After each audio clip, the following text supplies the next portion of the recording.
Assalamualaikum warahmatullahi wabarakatuh. Kami dari kelompok 5 ingin membahas hak cipta pada mata kuliah Etika dan Hukum Komputer yang diajar oleh Bapak Sigit Wajayanto selaku dosen. Kita bakalan bahas tentang pengertian hak cipta terlebih dahulu. Hak cipta itu memiliki pengertian yang cukup lumayan luas, yaitu hak cipta merupakan bagian dari hak kekayaan intelektual yang secara internasional disebut dengan intellectual property right. Hak cipta mengatur mengenai perlindungan karya cipta dalam bidang seni, sastra, dan ilmu pengetahuan. Istilah hak cipta diusulkan pertama kalinya oleh Profesor Sain Mohsha sebagai pengganti istilah hak pengarang yang dianggap kurang luas cakupan pengertiannya. Dinyatakan kurang luas karena istilah hak pengarang itu memberikan kesan penyempitan, seolah-olah yang dicakup hanya oleh hak pengarang itu hanyalah haknya dari pengarang saja, sedangkan istilah hak cipta itu lebih luas dan mencakup pula mengenai karang mengarang. Menurut pasal 1 Angka 1 dalam Undang-Undang Hak Cipta adalah hak eksklusif pencipta yang timbul secara otomatis berdasarkan prinsip deklaratif. Setelah suatu ciptaan diwujudkan dalam bentuk nyata tanpa mengurangi pembatasan sesuai dengan ketentuan peraturan perundang-undangan. Menurut Universal Copyright Convention dalam pasal 5 menyatakan bahwa hak cipta meliputi hak tunggal si pencipta untuk membuat, menerbitkan, dan memberi kuasa untuk membuat terjemahan dari karya yang dilindungi dalam perjanjian ini. Sejarah Undang-Undang Hak Cipta di Indonesia. Setelah 37 tahun Indonesia merdeka, Indonesia baru memiliki Undang-Undang Hak Cipta Nasional pada tahun 1982. Sebagai bagian dari upaya pembangunan hukum nasional, penyusunan Undang-Undang Nomor 6 Tahun 1982 tentang hak cipta pada dasarnya merupakan tonggak awal era pembangunan sistem hak kekayaan intelektual nasional di Indonesia. Undang-Undang Nomor 6 Tahun 1982 tentang hak cipta kemudian direvisi dengan Undang-Undang Nomor 7 Tahun 1987. Kemudian disempurnakan lagi dengan Undang-Undang Nomor 12 Tahun 1997. Undang-Undang Nomor 12 Tahun 1997 kemudian kembali direvisi kembali dengan Undang-Undang Nomor 19 Tahun 2002 tentang hak cipta. Undang-Undang Nomor 19 Tahun 2002 tentang hak cipta dianggap masih kurang memberikan perlindungan hukum yang memadai. Sehingga di tahun 2004 dikeluarkan Undang-Undang Nomor 28 Tahun 2014 tentang hak cipta yang berlaku hingga saat ini dengan menambahkan ketentuan mengenai perlindungan terhadap ekspresi budaya tradisional. Indonesia sebagai negara berkembang mengupayakan penyesuaian segala peraturan terkait hak cipta dengan merevisi beberapa kali peraturan perundang-undangan di bidang hak cipta seperti yang disebutkan di atas agar sesuai dengan kebijakan global tentang kekayaan intelektual di tingkat internasional. Jadi sejarah hak cipta di Indonesia itu lumayan cukup panjang, dimulai dari tahun 1982 yang baru diterbitkan tentang hak cipta di Indonesia untuk melindungi para pengarangnya atau para pembuat orisinilnya. Dan hingga yang terbaru itu ada di tahun 2012. Jadi perjalanan hak cipta di Indonesia itu lumayan panjang dalam dalam pembuatan undang-undangnya. Selanjutnya Subjek hak cipta. Subjek hak cipta sendiri adalah pencipta dan pemegang hak cipta.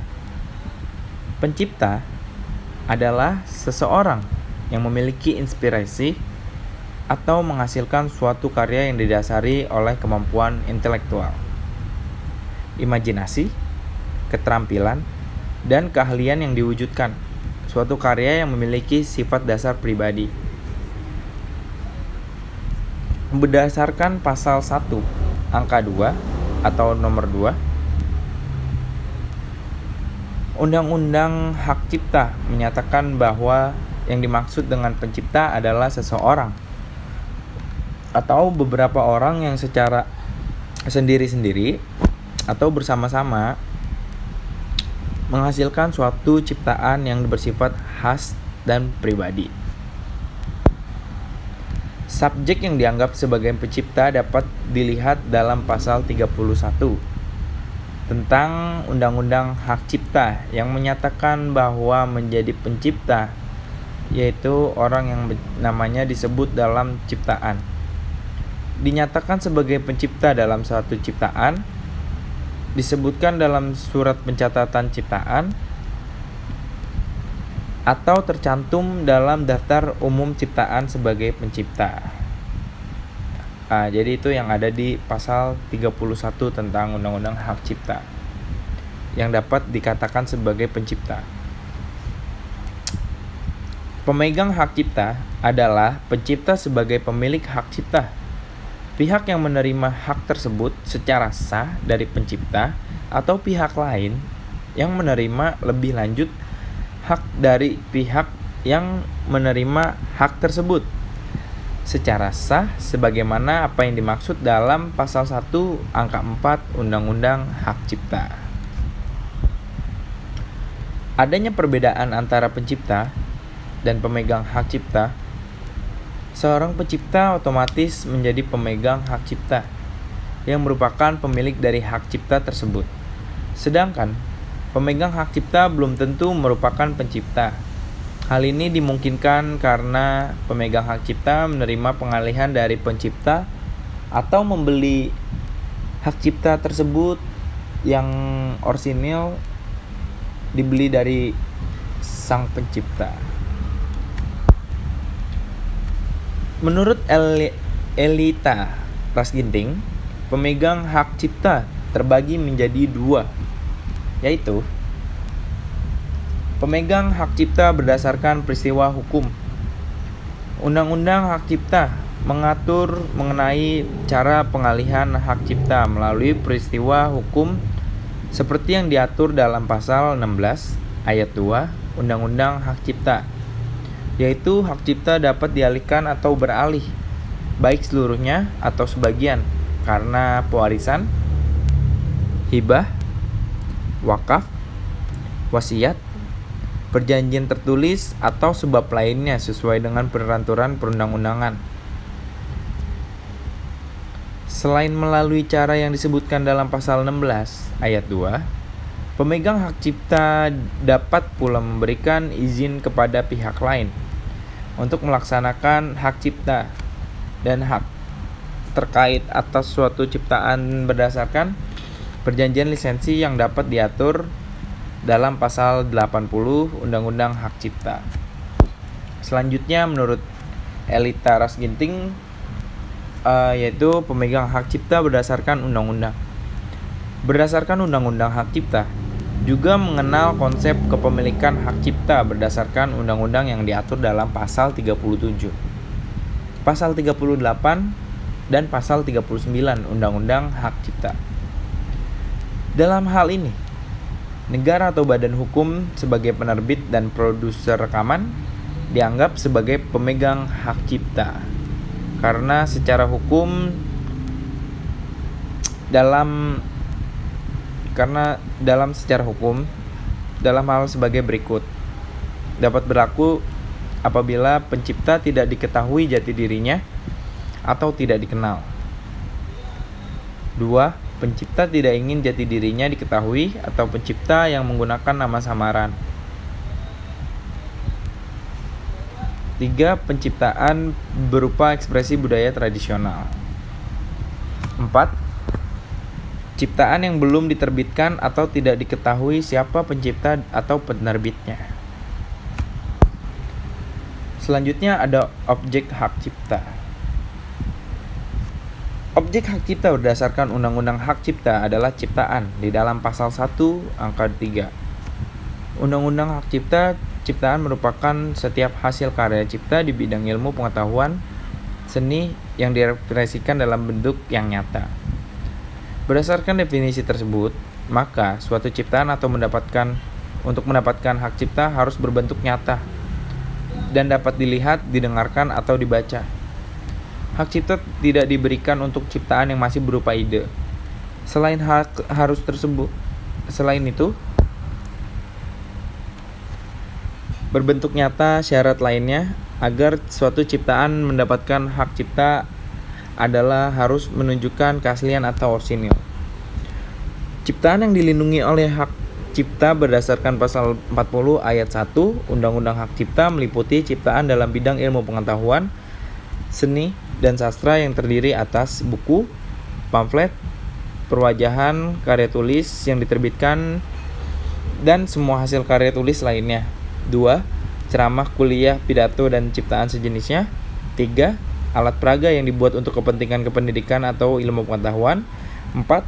Lagu atau musik dengan atau tanpa teks. 5. Drama musikal, tari, koreografi, penyewayangan, dan pantomim. 6. Karya seni rupa dengan segala bentuk seperti lukisan, gambar, ukiran, kaligrafi, seni pahat, patung, atau kolase. 7. Karya seni terapan. 8. Karya arsitektur. 9. Peta. 10. Karya seni batik atau motif lainnya. 11. Karya fotografi. 12. Karya potret. 13. Karya sinematografi. 14. Terjemahan, tafsir, siduran, bunga rampai, basis data, adaptasi, aransemen, modifikasi, dan karya lain dari hasil transformasi. 15.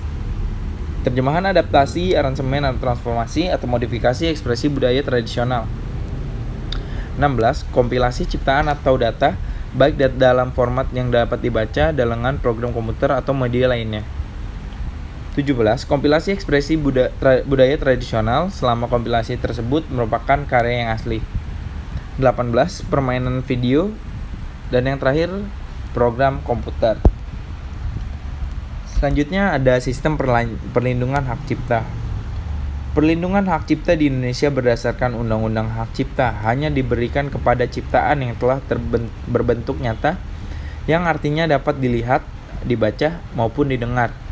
Bukan ide semata yang menunjukkan keaslian dan khas sebagai ciptaan seseorang yang bersifat pribadi.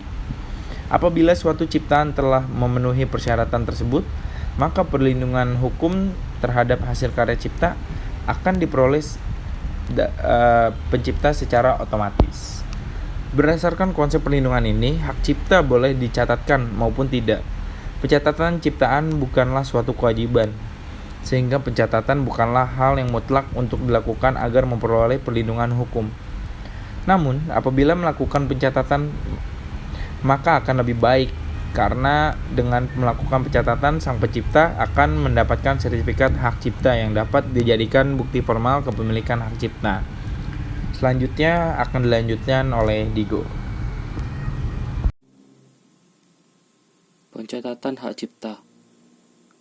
Pencatatan bukanlah untuk melahirkan perlindungan, tetapi dengan pencatatan, maka pencipta akan mendapatkan bukti formal berupa sertifikat hak cipta yang dapat digunakan sebagai bukti awal apabila terjadi sengketa terhadap ciptaan yang dicatatkan tersebut. Ciptaan yang tidak dicatatkan tetap diakui dan dilindungi, namun tidak dapat disangkal apabila terjadi sengketa di kemudian hari. Akan sangat sulit untuk pembuktiannya karena tidak memiliki bukti formal sebagai pemilik hak cipta. Sehingga, pencatatan sangat dianjurkan bagi pencipta untuk membuktikan keabsahan haknya. Tata cara pencatatan hak cipta. Tata cara pencatatan ciptaan dan produk hak terkait diatur dalam pasal 66 sampai dengan pasal 73 Undang-Undang Hak Cipta. Pencatatan atas suatu ciptaan dan produk hak terkait diajukan dengan permohonan secara tertulis oleh pencipta, pemegang hak cipta, pemilik hak terkait, atau kuasanya kepada menteri. Permohonan ini diajukan kepada Direktorat Jenderal Kekayaan Intelektual atau melalui kantor wilayah Kementerian Hukum dan Hak Asasi Manusia di masing-masing ibu kota provinsi. Permohonan turut melampirkan contoh ciptaan ataupun foto dari ciptaan hal ini, jika contoh dari ciptaan tidak dimungkinkan untuk dilampirkan. Setelah permohonan telah melalui pemeriksaan dan telah diterima oleh Menteri, selanjutnya akan diterbitkan surat pencatatan ciptaan dan akan dicatatkan dalam daftar umum ciptaan, yang di dalamnya memuat nama pencipta dan pemegang hak cipta atau nama pemilik produk hak terkait, tanggal penerimaan surat permohonan, tanggal lengkapnya persyaratan, serta nomor pencatatan ciptaan atau produk hak terkait. Biaya pencatatan ciptaan diatur dalam Peraturan Pemerintah Nomor 46 Tahun 2016 tentang perubahan kedua atas Peraturan Pemerintah Nomor 45 Tahun 2014 tentang jenis dan tarif atas jenis penerimaan negara, bukan pajak yang berlaku pada Kementerian Hukum dan Hak Asasi Manusia. Adapun tabel mengenai jenis dan tarif atas jenis penerimaan negara bukan pajak terkait pencatatan. Berikut tarifnya. Yang pertama, permohonan pendaftaran suatu ciptaan untuk usaha mikro dan usaha kecil. Untuk dilakukan secara elektronik, dikenakan tarif Rp200.000 per permohonan. Untuk secara non-elektronik, dikenakan tarif Rp250.000 per permohonan. Yang untuk usaha umum, pelaporan secara elektronik dikenakan tarif Rp400.000 per permohonan. Untuk secara non-elektronik dikenakan tarif Rp450.000 per permohonan. Yang kedua, permohonan pendaftaran suatu ciptaan berupa program komputer. Untuk usaha mikro dan usaha kecil, secara elektronik dikenakan tarif Rp300.000 per permohonan. Untuk secara non-elektronik dikenakan tarif Rp350.000 per permohonan. Untuk usaha yang umum, secara elektronik dikenakan tarif Rp600.000 per permohonan. Untuk secara non-elektronik dikenakan tarif Rp700.000 per permohonan.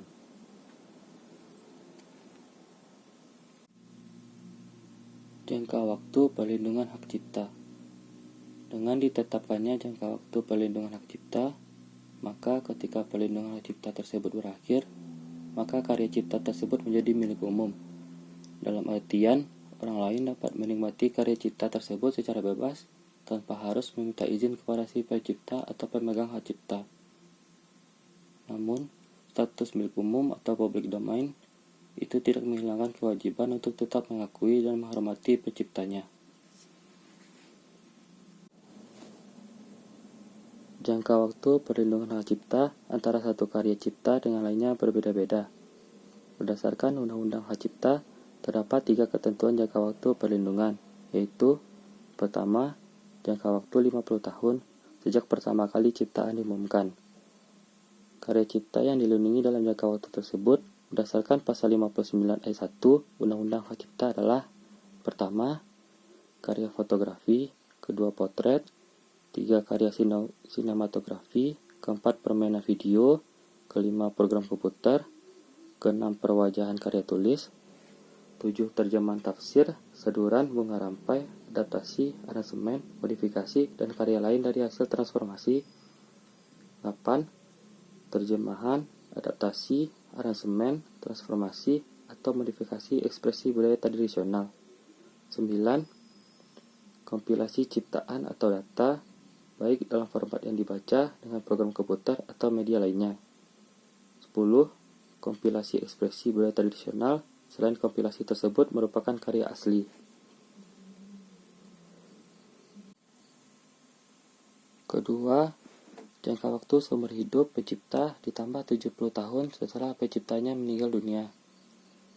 Karya cipta yang dilindungi dalam jangka waktu tersebut berdasarkan pasal 58 ayat 1 Undang-Undang Hak Cipta adalah buku, pamflet, perwajahan karya tulis yang diterbitkan, dan semua hasil karya tulis lainnya. Selanjutnya, ceramah, kuliah, pidato, dan ciptaan sejenis lainnya. Selanjutnya, alat peraga yang dibuat untuk kepentingan pendidikan dan ilmu pengetahuan. Selanjutnya, lagu dan atau musik dengan atau tanpa teks. Drama, drama musikal, tari, koreografi, pewayangan, dan pantomim. Selanjutnya, karya seni rupa dalam segala bentuk seperti lukisan, gambar, ukiran, kaligrafi, seni pahat, patung, atau kolase. Selanjutnya, karya seni terapan, karya arsitektur, peta, karya seni batik, atau seni motif lainnya. Ketiga, tanpa batas waktu. Ciptaan yang jangka waktu perlindungannya tidak terbatas berdasarkan pasal 60 ayat 1 Undang-Undang Hak Cipta adalah ciptaan yang tergolong ekspresi budaya tradisional yang hak ciptanya dipegang oleh negara. Peralihan hak cipta dan lisensi. Hak cipta menurut pasal 1 angka 1 Undang-Undang Hak Cipta merupakan hak eksklusif pencipta yang timbul secara otomatis berdasarkan prinsip deklaratif setelah ciptaan diwujudkan dalam bentuk nyata tanpa mengurangi pembatasan sesuai dengan ketentuan peraturan perundang-undangan. Hak eksklusif tersebut terdiri atas hak moral dan hak ekonomi. Namun, hak eksklusif adalah hak yang hanya diperuntukkan bagi pencipta, sehingga tidak ada pihak lain yang dapat memanfaatkan hak tersebut tanpa izin pencipta. Pemegang hak cipta yang bukan pencipta hanya memiliki sebagian dari hak eksklusif berupa hak ekonominya saja, sedangkan hak moral tetap melekat pada diri pencipta.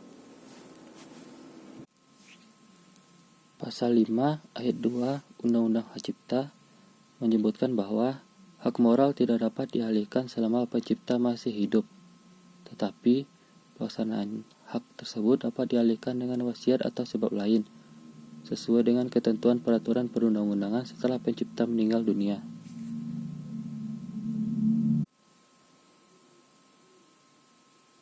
Pengalihan hak ekonomi diatur dalam pasal 16 ayat 2 Undang-Undang Nomor 28 Tahun 2014, di mana pasal ini menyatakan bahwa hak cipta dapat beralih atau dialihkan baik seluruh maupun sebagian karena pewarisan, hibah, wakaf, wasiat, perjanjian tertulis, atau sebab lain yang dibenarkan sesuai dengan ketentuan peraturan perundang-undangan. Peralihan hak cipta harus dilakukan secara jelas dan tertulis, baik dengan akta notaris maupun tanpa akta notaris. Selain dapat dialihkan dan beralih, hak cipta juga dapat dilisensikan. Mengenai lisensi dan lisensi wajib hak cipta diatur dalam pasal 80 sampai 86 Undang-Undang Hak Cipta. Lisensi adalah izin yang diberikan pemegang hak cipta kepada pihak lain untuk mengumumkan atau memperbanyak ciptaan dengan persyaratan tertentu.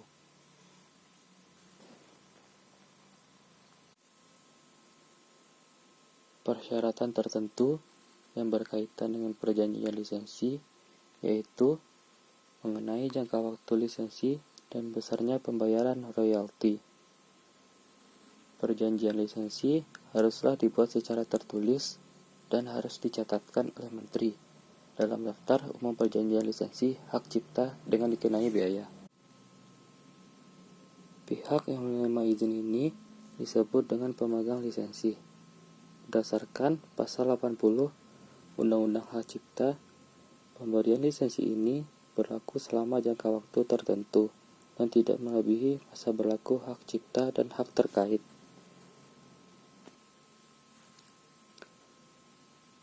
Pemegang lisensi dapat pula dikatakan sebagai pemegang hak cipta untuk waktu tertentu dan untuk hal-hal tertentu, sebagaimana yang tertuang di dalam perjanjian lisensi.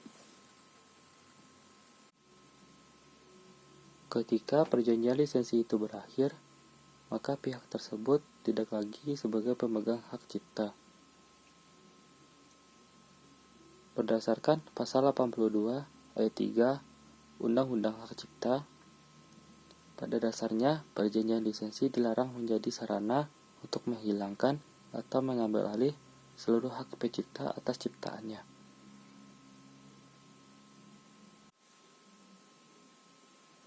Prinsip hak moral dan hak ekonomi. Hak cipta terdiri atas hak ekonomi dan hak moral. Hak moral merupakan refleksi kepribadian pencipta, sedangkan hak ekonomi merupakan refleksi kebutuhan pencipta. Pengaturan mengenai hak moral dan hak ekonomi diatur dalam pasal 5 sampai dengan pasal 30 Undang-Undang Hak Cipta. Assalamualaikum warahmatullahi wabarakatuh. Presentasi akan saya lanjutkan. Hak moral adalah suatu hak yang melekat pada pencipta yang tidak bisa dihilangkan atau dihapus tanpa alasan apapun. Hanya pencipta saja yang dapat menjalankan hak moral ini kecuali pencipta meminta orang lain yang menjalankannya. Hak moral berlaku secara abadi, maksudnya adalah meski para pencipta telah meninggal dunia, hak moral tersebut tetap harus diakui dan dihormati oleh semua orang. Berdasarkan pasal 5 ayat 1 Undang-Undang Hak Cipta, hak moral merupakan hak yang melekat secara abadi pada diri pencipta untuk tetap mencantumkan atau tidak mencantumkan namanya pada salinan sehubungan dengan pemakaian ciptaannya untuk umum, menggunakan nama aslinya atau samarannya, mengubah ciptaannya sesuai dengan kepatutan dalam masyarakat, mengubah judul dan anak judul ciptaannya, dan mempertahankan haknya dalam hal terjadi distorsi ciptaan, mutilasi ciptaan, modifikasi ciptaan, atau hal yang bersifat merugikan kehormatan diri atau reputasinya. Berdasarkan pasal 6 Undang-Undang Hak Cipta, untuk melindungi hak moral, pencipta dapat memiliki informasi manajemen hak cipta dan atau informasi elektronik hak cipta. Informasi manajemen hak cipta merupakan informasi tentang metode atau sistem yang dapat mengidentifikasi originalitas substansi ciptaan dan penciptanya, serta kode informasi dan kode akses. Sedangkan informasi elektronik hak cipta meliputi informasi tentang suatu ciptaan yang muncul dan melekat secara elektronik dalam hubungan dengan kegiatan pengumuman ciptaan, nama pencipta, pencipta sebagai pemegang hak cipta, masa dan kondisi penggunaan ciptaan, nomor dan kode informasi.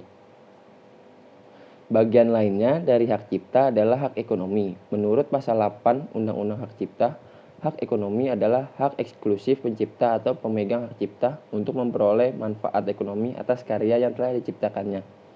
Undang-Undang Hak Cipta memiliki hak ekonomi untuk melakukan yang pertama, penerbitan ciptaan, penggadaan ciptaan dalam segala bentuknya, penerjemahan ciptaan, pengadaptasian, pengaransemenan atau pentransformasian ciptaan, pendistribusian ciptaan atau salinannya, pertunjukan ciptaan, pengumuman ciptaan, komunikasi ciptaan, dan penyewaan ciptaan. Perlindungan terhadap hak ekonomi harus diberikan untuk memungkinkan segala biaya dan jerih payah pencipta terbayar. Terdapat beberapa pendekatan dalam menentukan nilai karya cipta antara lain.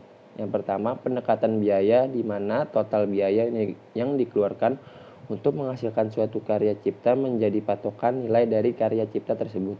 Yang kedua, pendekatan pasar, di mana nilai pasar yang dapat diprediksi berdasarkan data permintaan dalam jangka waktu tertentu dipakai sebagai patokan untuk menentukan nilai dari karya cipta tersebut.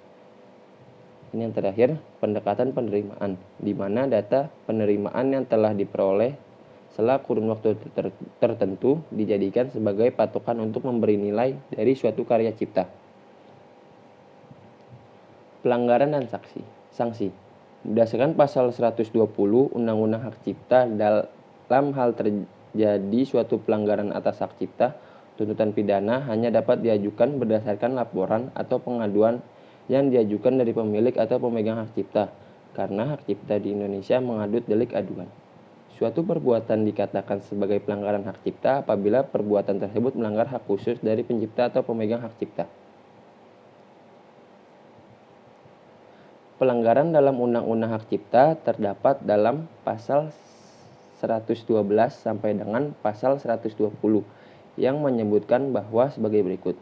Yang pertama, pasal 112 yang berisi setiap orang yang dengan tanpa hak melakukan perbuatan sebagaimana dimaksud dalam pasal 7 ayat 3 dan atau pasal 52 untuk penggunaan secara komersial dipidana dengan pidana penjara paling lama 2 tahun dan atau pidana denda paling banyak 300 juta rupiah.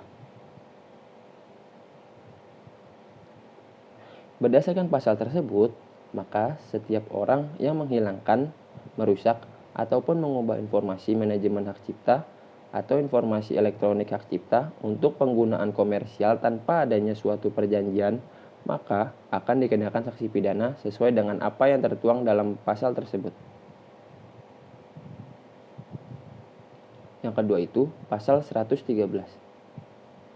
Setiap orang yang dengan tanpa hak melakukan pelanggaran hak ekonomi sebagaimana yang dimaksud dalam pasal 9 ayat 1 huruf I untuk penggunaan secara komersial dipidana dengan pidana penjara paling lama 1 tahun dan atau pidana denda paling banyak 100 juta rupiah. Poin kedua, setiap orang yang dengan tanpa hak dan atau tanpa izin pencipta atau pemegang hak cipta melakukan pelanggaran hak ekonomi pencipta sebagaimana dimaksud dalam pasal 9 ayat 1 huruf C, huruf D, huruf F, dan atau huruf H untuk penggunaan secara komersial dipidana dengan pidana penjara paling lama 3 tahun dan atau pidana denda paling banyak 500 juta rupiah. Poin ketiga, setiap orang yang dengan tanpa hak dan atau tanpa izin pencipta atau pemegang hak cipta melakukan pelanggaran hak ekonomi pencipta sebagaimana dimaksud dalam pasal 9 ayat 1 huruf A, huruf B, huruf E, dan atau huruf G untuk penggunaan secara komersial dipidana dengan pidana penjara paling lama 4 tahun dan atau pidana paling banyak 1 miliar rupiah. Poin keempat, setiap orang yang memenuhi unsur sebagaimana dimaksud pada ayat 3 yang dilakukan dalam bentuk pembajakan dipidana dengan pidana penjara paling lama 10 tahun dan atau pidana denda paling banyak 4 miliar rupiah.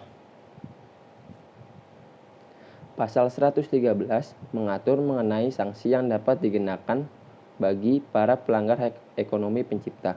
Pelanggaran yang dapat dikenakan sanksi pidana sesuai dengan yang tertuang dalam ayat 1 pasal tersebut adalah perbuatan penyewaan ciptaan tanpa izin dari pencipta atau pemegang hak cipta untuk penggunaan komersial. Sedangkan perbuatan yang dapat dikenakan sanksi seperti apa yang tertuang dalam ayat 2 pasal tersebut adalah perbuatan berupa penerjemahan ciptaan, pengadaptasian, pengaransemenan, pentransformasian, pertunjukan, dan atau komunikasi suatu ciptaan yang dilakukan tanpa izin dari pencipta atau pemegang hak cipta untuk penggunaan komersial. Perbuatan yang dapat dikenakan sanksi pidana seperti apa yang sudah tertuang dalam ayat 3 pasal tersebut yaitu berupa perbuatan penerbitan, penggadaan, dan atau pendistribusian suatu ciptaan tanpa izin dari pencipta atau pemegang hak cipta untuk penggunaan komersial. Apabila perbuatan penerbitan, penggadaan, dan pendistribusian suatu ciptaan tersebut dilakukan tanpa izin dalam bentuk pembajakan dengan tujuan komersial, maka akan dikenakan sanksi seperti yang tertuang dalam ayat 4 pasal tersebut. Yang ketiga, pasal 114 ayat 1 yang berisi setiap orang yang mengelola tempat perdagangan dalam segala bentuknya yang dengan sengaja dan mengetahui membiarkan penjualan dan atau penggadaan barang hasil pelanggaran hak cipta dan atau hak terkait di tempat perdagangan yang dikelolanya sebagaimana dimaksud dalam pasal 10 dipidana dengan pidana paling banyak 100 juta rupiah. Sesuai dengan yang tertuang dalam pasal tersebut, maka bagi setiap orang pengelola suatu tempat perdagangan yang mengetahui adanya pelanggaran hak cipta namun membiarkannya, maka orang tersebut dapat dikenakan sanksi seperti yang tertuang di dalam pasal 114 tersebut. Yang keempat, pasal 115 ayat 1 berisi setiap orang yang tanpa persetujuan dari orang yang dipotret atau ahli warisnya melakukan penggunaan secara komersial, penggandaan, pengumuman, pendistribusian, atau komunikasi atas potret sebagaimana dimaksud dalam pasal 12 untuk kepentingan reklame atau periklanan untuk penggunaan secara komersial baik dalam media elektronik maupun non-elektronik dipidana dengan pidana denda paling banyak 500 juta rupiah.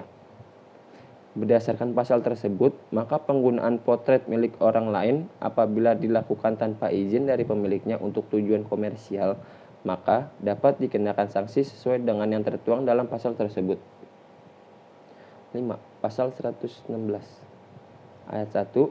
Setiap orang yang dengan tanpa hak melakukan pelanggaran hak ekonomi sebagaimana yang dimaksud dalam pasal 23 ayat 2 huruf E untuk penggunaan secara komersial dipidana dengan pidana penjara paling lama 1 tahun dan atau pidana denda paling banyak 100 juta rupiah. Ayat 2. Setiap orang yang dengan tanpa hak melakukan pelanggaran hak ekonomi sebagaimana dimaksud dalam pasal 23 ayat 2 huruf A, huruf B, dan atau huruf F untuk penggunaan secara komersial dipidana dengan pidana paling lama 3 tahun dan atau pidana denda paling banyak 500 juta rupiah. Ayat 3. Setiap orang yang dengan tanpa hak melakukan pelanggaran hak ekonomi sebagaimana dimaksud pasal 23 ayat 2 huruf C dan atau huruf D untuk penggunaan secara komersial dipidana dengan pidana paling lama 4 tahun dan atau pidana denda paling banyak 1 miliar rupiah. Ayat 4. Setiap orang yang memenuhi unsur sebagaimana dimaksud pada ayat 3 yang dilakukan dalam bentuk pembajakan dipidana dengan pidana penjara paling lama 10 tahun dan atau pidana denda paling banyak 4 miliar rupiah. Assalamualaikum warahmatullahi wabarakatuh. Saya Luki Rahmata Putra ingin melanjutkan presentasi dari Hechal. Nah, untuk di sini pasal 116 mengatur mengenai sanksi yang dapat dikenakan kepada para pelanggar hak ekonomi pelaku pertunjukan. Dilihat dari ketentuan pasal tersebut, maka setiap orang yang melakukan suatu penyewaan atas fiksasi, suatu pertunjukan, atau salinannya kepada publik tanpa izin dari pelaku pertunjukan tersebut untuk tujuan komersial, maka dapat dikenakan sanksi sesuai dengan tertuang dalam ayat 1 pasal tersebut. Dalam hal perbuatan pelanggaran hak ekonomi tersebut dilakukan dalam bentuk penyiaran atau komunikasi atas suatu pertunjukan. Fiksasi dari pertunjukan yang belum difiksasi atau penyediaan atas fiksasi pertunjukan yang dapat diakses oleh publik untuk tujuan komersial, maka perbuatan tersebut dapat dikenakan sanksi sesuai dengan yang tertuang dalam ayat 2 pasal tersebut. Apabila perbuatan pelanggaran hak ekonomi tersebut dilakukan dalam bentuk pengadaan atas fiksasi pertunjukan atau pendistribusian atas fiksasi pertunjukan tanpa izin kepada pencipta untuk tujuan komersial, maka dapat dikenakan sanksi sesuai dengan yang tertuang dalam ayat 3 pasal tersebut. Namun, apabila perbuatan pengadaan atas fiksasi pertunjukan dan pendistribusian atas fiksasi pertunjukan tanpa izin untuk tujuan komersial itu dilakukan dalam bentuk pembajakan, maka akan dikenakan sanksi sesuai dengan yang tertuang dalam ayat 4 pasal tersebut.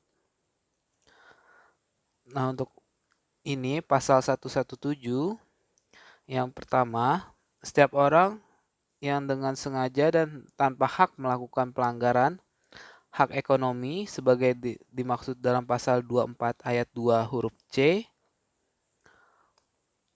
Nah, untuk selanjutnya penggunaan secara komersial dipidana dengan pidana penjara paling lama 1 tahun dan pidana denda paling banyak 100 juta rupiah. Nah, untuk selanjutnya setiap orang yang dengan sengaja dan tanpa hak melakukan pelanggaran hak ekonomi sebagaimana dimaksud dalam pasal 24 ayat 2 huruf A, huruf B, dan huruf D untuk penggunaan secara komersial dipidana dengan pidana penjara paling lama 4 tahun dan denda paling banyak 1 miliar rupiah.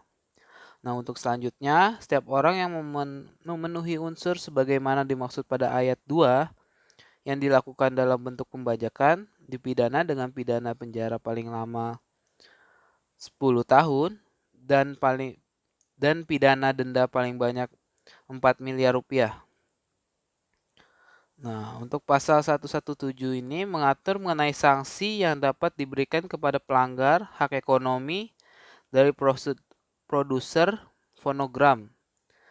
Pelanggaran terhadap hak ekonomi dari produser fonogram yang dilakukan dengan cara menyewakan kepada publik atas salinan fonogram tanpa izin dari produser fonogram tersebut dengan tujuan komersial, maka dapat dikenakan sanksi sesuai dengan yang tertuang dalam ayat 1 pasal tersebut.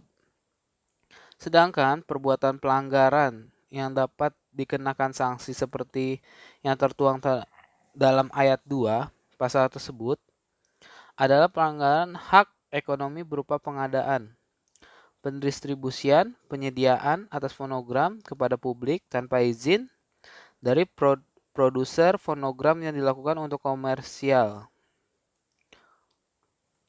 Nah, untuk selanjutnya pasal 118. Poin pertama, setiap orang yang dengan sengaja dan tanpa hak melakukan pelanggaran hak ekonomi sebagaimana dimaksud dalam pasal 25 ayat 2 huruf A, huruf B, huruf C, dan huruf D untuk penggunaan secara komersial dipidana dengan pidana penjara selama 4 tahun atau pidana dengan denda paling banyak 1 miliar rupiah. Nah, untuk selanjutnya, setiap orang yang memenuhi unsur sebagaimana dimaksud dalam pasal 25 ayat 2 huruf D yang dilakukan dengan dimaksud pembajakan dipidana dengan pidana penjara paling lama 10 tahun dan denda paling banyak 4 miliar rupiah. Nah, untuk pasal 118 ini mengatur mengenai sanksi yang dapat dikenakan kepada para pelanggar hak ekonomi dari lembaga penyiaran. Pelanggaran hak ekonomi dari lembaga penyiaran yang dilakukan dengan cara melakukan penyiaran ulang siaran, komunikasi siaran, fiksasi siaran, atau pengadaan fiksasi siaran tanpa izin lembaga penyiaran untuk tujuan komersial, maka dapat dikenakan sanksi seperti yang tertuang dalam ayat 1 pasal tersebut. Apabila perbuatan yang dilakukan berupa pengadaan fiksasi siaran dengan maksud pembajakan, maka orang tersebut akan dikenakan sanksi seperti yang tertuang dalam ayat 2 pasal tersebut. Selanjutnya pasal 119. Nah, untuk ini setiap lembaga manajemen kolektif yang tidak memiliki izin operasional dari menteri sebagaimana dimaksud dalam pasal 88 ayat 3 dan melakukan kegiatan penarikan royalti pidana dengan paling banyak 1 miliar rupiah. Apabila terdapat suatu lembaga manajemen kolektif yang melakukan penarikan royalti namun tidak memiliki izin operasional dari menteri atau dengan kata lain ilegal, maka dapat dikenakan sanksi sesuai dengan apa yang tertuang dalam pasal 119 tersebut. Nah, untuk pasal 120, tindakan pidana sebagaimana dimaksud dalam undang-undang, ini merupakan delik aduan. Nah, sesuai dengan pasal tersebut, maka pelanggaran terhadap hak cipta dapat diproses dan dikenakan tuntutan pidana apabila terdapat pengaduan yang diajukan oleh pihak yang dirugikan. Dalam hal ini adalah pemilik atau pemegang hak cipta. Nah, untuk selanjutnya ini konfigurasi hukum.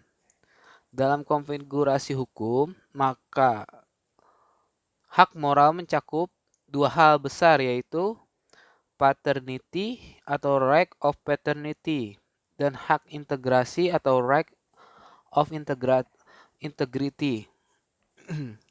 Hak hak paternity atau right of paternity merupakan hak pencipta untuk dicantumkan atau tidak dicantumkan nama dalam ciptaan, sedangkan hak integritas atau right of integrity adalah hak pencipta untuk melarang orang lain mengubah ciptaannya.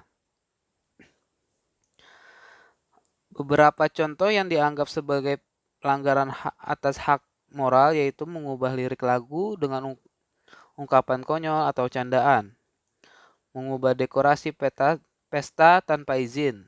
Selain itu, secara teoritis, pelanggaran terhadap hak moral dapat dikatakan terjadi bila melakukan perubahan, pengurangan ataupun peniadaan bagian dari suatu ciptaan tanpa persetujuan ciptaannya. Sanksi terhadap pelanggaran atas hak moral relatif lunak, tidak seperti sanksi terhadap pelanggaran hak ekonomi. Sanksi bagi pelanggaran hak moral lazimnya ditetapkan melalui putusan pengadilan, baik melalui putusan sela maupun putusan akhir, baik dalam kerangka pidana maupun perdata. Nah, untuk contoh kasus hak cipta, yang pertama, pembajakan perangkat lunak pada awal tahun 2012, lalu kita dikejutkan oleh ditutupnya salah satu situs file sharing terbesar, yaitu Mega Upload. Menurut informasi yang ada, hal ini terjadi karena mengupload dianggap mendukung pembajakan karena dalam situsnya memiliki berjuta-juta data ilegal yang salah satunya berupa perangkat lunak atau software. Sehingga kasus ini sudah dianggap salah satu kasus kejahatan hak cipta terbesar di dunia yang langsung menargetkan penyalahgunaan situs, penyimpanan konten, dan distribusi publik untuk melakukan kejahatan hak intelektual. Kasus mengupload ini sendiri dipandang melanggar ketentuan RUU yang dikenal dengan nama SOPA atau Stop Online Piracy Act dan PIPA Project IP Art Project IP Act yang mana merupakan undang-undang.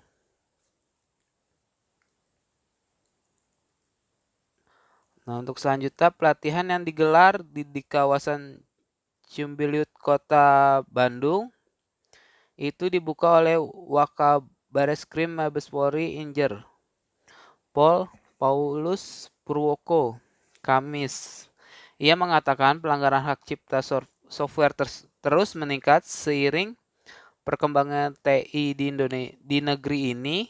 Untuk itu, Polri selalu mengikuti perkembangan itu dan menyikapinya dengan meningkatkan kemampuan personil penyidik. Katanya, dikatakan upaya aparat penegak hukum dalam pemberantasan pengguna perangkat lunak atau software saat ini telah menunjukkan kemajuan.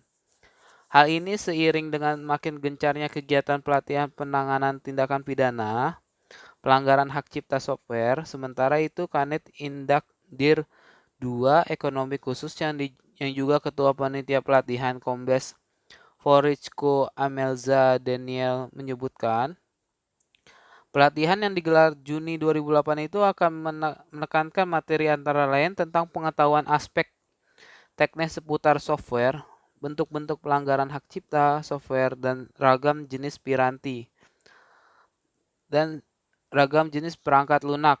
Sebelumnya, pelatihan yang sama juga dilakukan terhadap 50 orang jaksa dari Jakarta dan Kejaksaan Agung pertengahan Mei 2008 lalu. Yang kedua, kasus pembajakan software di Jakarta, penyidik PPNS Direktorat Jenderal Hak Kekayaan Intelektual bersama BSA atau Business Software Action dan kepolisian melakukan penindakan pelanggaran hak cipta atas software di 2 tempat di Jakarta, yaitu Mall Ambassador dan Ratu Plaza. Pada hari Kamis, bulan 5 tanggal 4, penindakan di Mall Ambassador dan Ratu Plaza dipimpin langsung oleh IR Jono Supriyanto, M. Hum dan Salmon Pardede dan 11 orang PPNS HKI. Penindakan ini dilakukan dikarenakan adanya pelaporan dari BSA atau Business Software Action pada tanggal 10 Februari 2012 ke kantor Direktorat Jenderal Hak Kekayaan Intelektual yang mengetahui adanya pembajakan software yang dijual bebas di Mall Ambassador dan Ratu Plaza di Jakarta. Selain itu, penggerebekan ini akan terus dilaksanakan secara rutin, tetapi pelaksanaan untuk penindakan dibuat secara acak atau random. Untuk wilayah di seluruh Indonesia, Salmon Pardede, selaku Kepala Subdirektorat Pengaduan, Direktorat Jenderal Hak Kekayaan Intelektual, mengatakan bahwa dalam penindakan ini para pelaku pembajakan CD software ini dikenakan pasal 72 ayat 2 yang berbunyi, barang siapa dengan sengaja menyiarkan, memamerkan, pengedaran, atau menjual kepada umum suatu ciptaan atau barang hasil pelanggaran hak cipta atau hak terkait sebagaimana dimaksud ayat 1 dipidana dengan pidana paling lama penjara 5 tahun dan denda paling banyak 500 juta rupiah dan tidak menutup kemungkinan dikenakan pasal 72 ayat 9 apabila dalam pemeriksaan tersangka diketahui bahwa tersangka juga sebagai pabrikan. Dengan adanya penindakan ini diharapkan kepada para pemilik mall untuk memberikan arahan kepada penyewa konter untuk tidak menjual produk-produk software yang bajakan karena produk pajakan ini tidak memberikan kontribusi kepada negara di bidang pajak. Di samping itu, untuk menghindari kecaman dari United States Trade Representative atau USTR agar Indonesia tidak dicap sebagai negara pembajak. Sekian dari kelompok kami, kurang lebihnya mohon maaf. Wassalamualaikum warahmatullahi wabarakatuh.